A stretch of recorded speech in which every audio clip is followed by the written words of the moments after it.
You will have a substitute this morning, so I wanted to take a minute to go over the slides and make sure you understood the information in them. So the topic for today, we're starting a new unit that includes business organizations. And by that, I mean how you own or hold a business.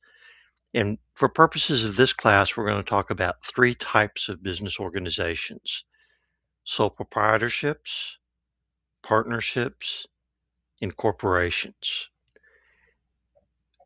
For this class, that's all you need to know about. I will tell you that there are other types of business organizations like limited liability companies, limited partnerships, etc., that are variations of the partnership or the corporation or a hybrid between the two. And if you actually get into owning a business, that may be something you wish to explore further. But for this class, you only need to understand sole proprietorships, partnerships, corporations. So sole proprietorship means you have only one owner. If you have more than one owner, you cannot be a sole proprietorship. So as a result, sole proprietorships tend to be very small. Many of them don't have any employees or have very few employees. The next type of organization is a partnership. If you have two or more owners who are running the business or own the business jointly, they don't necessarily both have to be running the business, but they have to have an ownership interest. So again, just like the sole proprietorship, they tend to be small, and many of them do have more employees than sole proprietorships, but you still have fairly limited size to the business because of the logistics of operating a partnership and getting the partners, all the owners, to agree on something. And the third type of entity is a corporation. Corporation is established as a legal entity, and the law looks at it like it's a real person. It's a separate person from the owners. So the owners are shareholders who have an interest in the corporation, but they're different from the corporation. Whereas with the sole proprietorship and the partnership, there is no barrier between the business activities and the personal activities of the owners. So corporations can be either large or small. There are many corporations that are very small with very few or no employees. There are also very large corporations like HEB Grocery Store or Walmart or ExxonMobil. So let's talk about the benefits and cost of a sole proprietorship. Okay, one benefit is it's one person. There's no barrier between the business and that individual. It makes it very easy to manage. The owner can make decisions and act on them immediately. They don't have to seek additional approval. They don't have to record that additional approval. So if they decide they open up a grocery store and they decide they want to start selling gasoline, they can make that decision, and assuming they get the proper permits and licenses, they can start selling gasoline. Doesn't require anything beyond that. And that owner then receives all the benefits. All the profits will belong to the owner. All the income tracks to the owner. Makes it very easy to start, very easy to close down. With a sole proprietorship, generally the only activity, the only government filing that's going to be required is an assumed name certificate if you are using a name other than your personal name. And that assumed name certificate is a relatively easy form. It's 1 or 2 pages long. Most county clerks have the forms available for people to fill out. The owner is going to fill it out with the name of the business and the address of the business, name of the owner and the address of the owner. Then they sign and notarize it. It's about a $40 filing fee in the Texas counties at least. So it's a relatively quick and easy to start this business. Now, some of the disadvantages are that owner now becomes responsible for all the decisions of the business and all the debts or liabilities of the business. So if the business enters a contract and makes promises, the owner, the individual who owns the company or the sole proprietorship will have to answer for those responsibilities and those debts. And that liability is not limited. So all of the personal assets of the owner are at risk. Now, some may be protected by some various state laws, but if the owner has other businesses, those businesses are at risk. Um, it can also make it very difficult to obtain financing. You were looking exclusively at the owner's creditworthiness. If they don't have a good credit score, if they don't have assets for collateral, then you may not be able to obtain financing. You also can have some tax disadvantages. The profits from the business are going to be taxed at the personal income tax rate. So when the owner files their tax return, it's relatively simple because the owner just has to file a tax return and attach a schedule. It's called Schedule C, which will list the income and the expenses of the business. And that's how you determine the profit. Here's the gross receipts. Here's the expenses that were related to or necessary to receive those receipts. And that's what determines what the profit is. So the second form of business is partnership. Now, partnership can have two or more owners. So you have the benefit of shared decision making. Instead of the owner being responsible and having the burden of making all decisions, the decisions may be divided between the two partners or they may consult with each other. Uh, my experience is the partnerships that seem to work best are the ones where the partners have different expertise so that they're combining their expertise to build something, a synergy that's going to be greater than anything they could do individually as sole proprietors. Like a sole proprietorship, a partnership is relatively easy to start, sometimes too easy to start. There is nothing that needs to be filed with the state. If you're using a business name, you will have to file an assumed name certificate. And other than permits or licenses required for your business activity, that's the only government filing that will be required. Yeah, the cost or the disadvantages of a partnership is partners don't always agree. And if they don't agree and you don't have a good system for resolving disagreements, it can cause the partnerships to fall apart.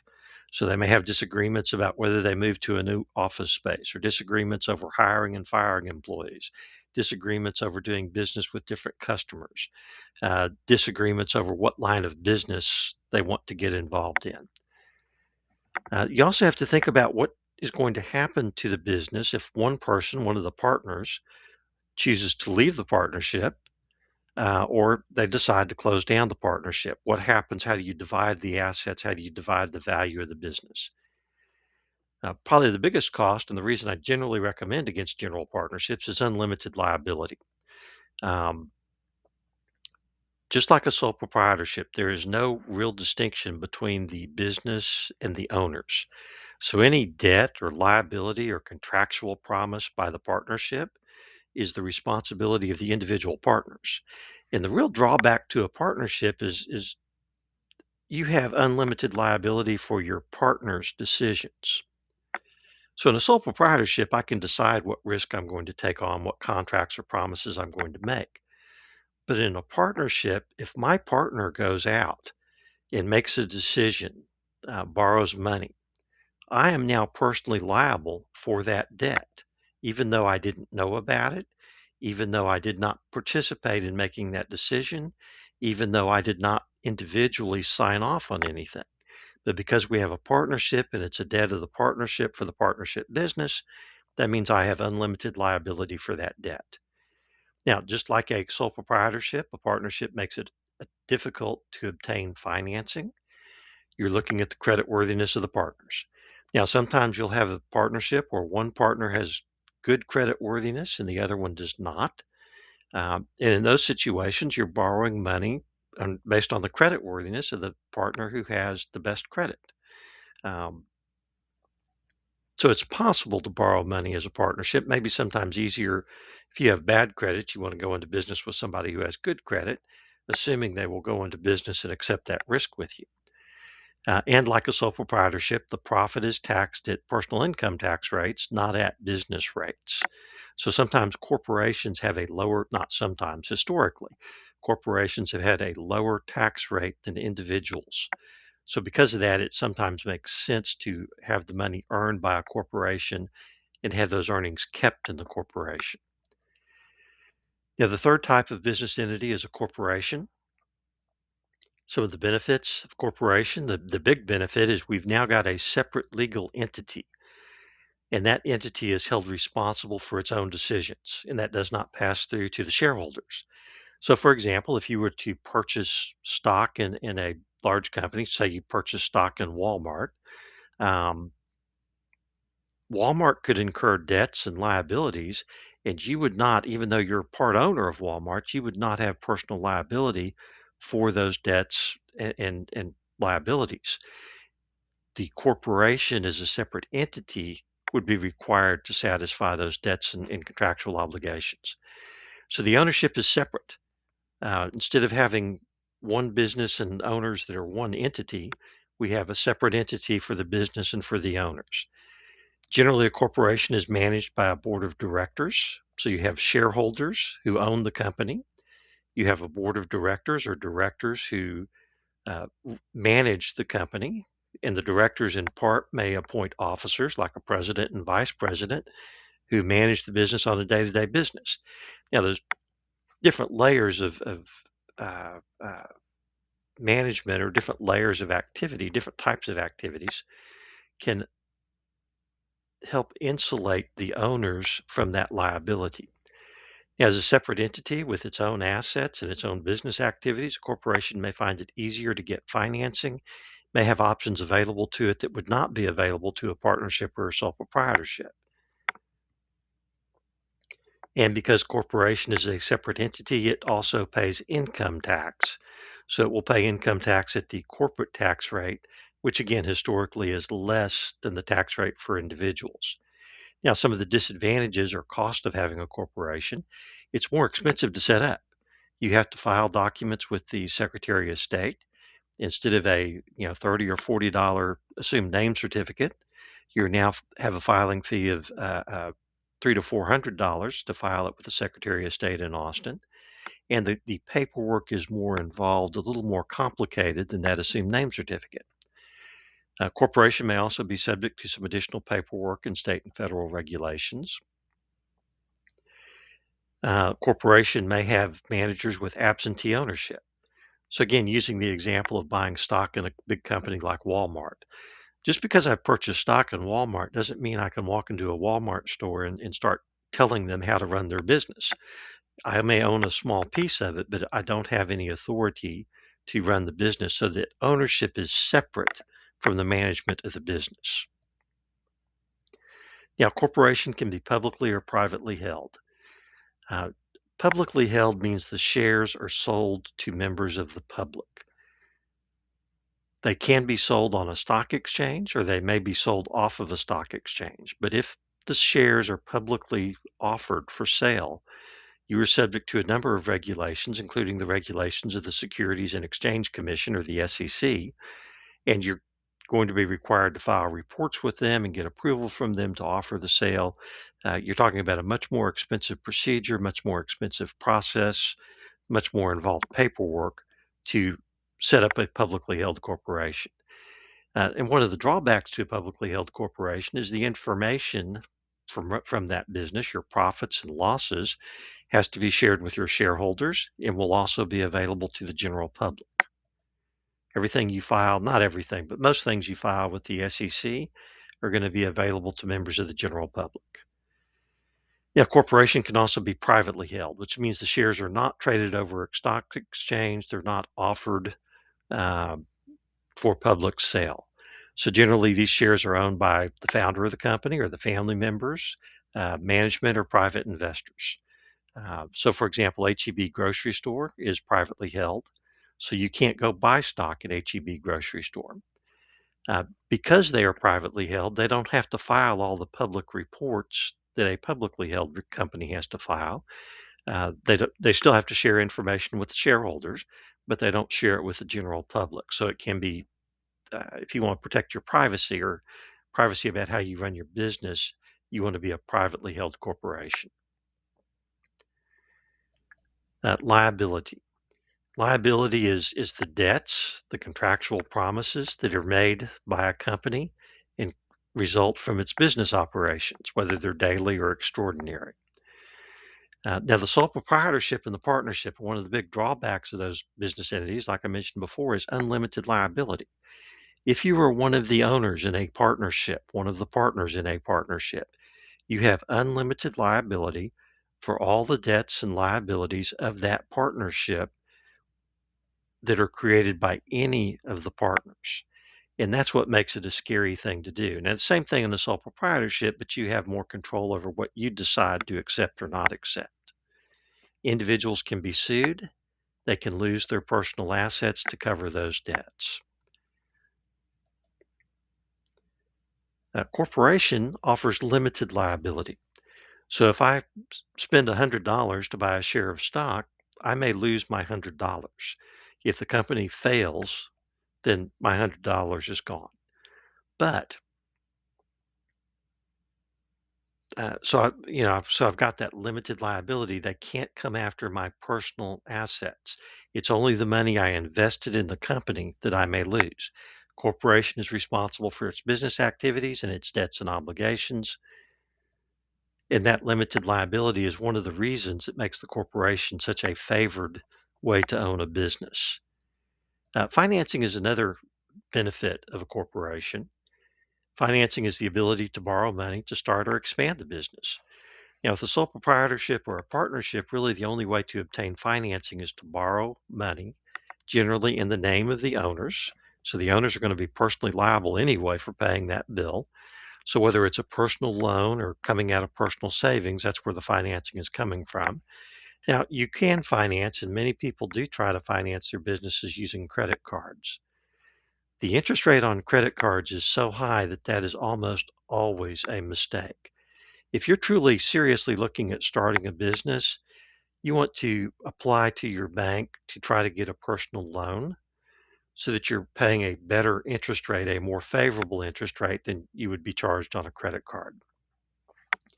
Now, corporation gives you more options to raise or borrow money because now instead of being limited just to borrowing money, you can finance the corporation by issuing or selling ownership in the company.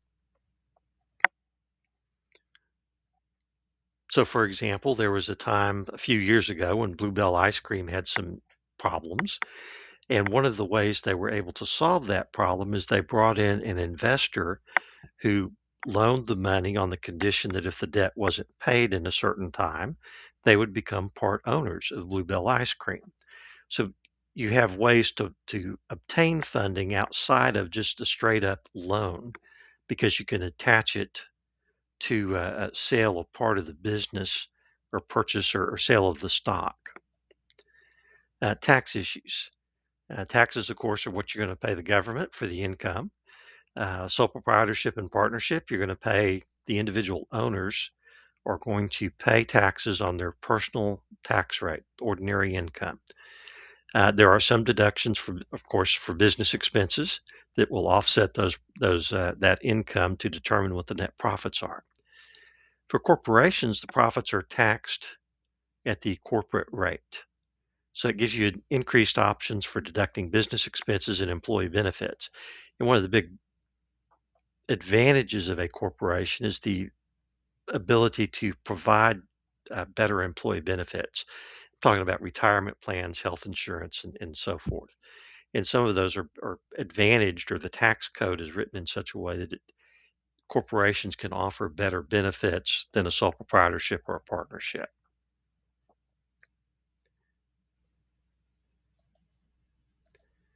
So, in summary, each type of business organization has its benefits and cost. Most businesses in the United States, if you just made a list of all the businesses in the United States, almost all of them are going to be sole proprietorships. They tend to be small. Many of them are home based with no office. They usually have very limited services and sales. So if you think about having a side hustle, it's easy to set up as a sole proprietorship, and that's typically what you have in those situations. But when you look at the dollar value of the activity, most of the dollar value is produced by corporations. Those are your bigger companies.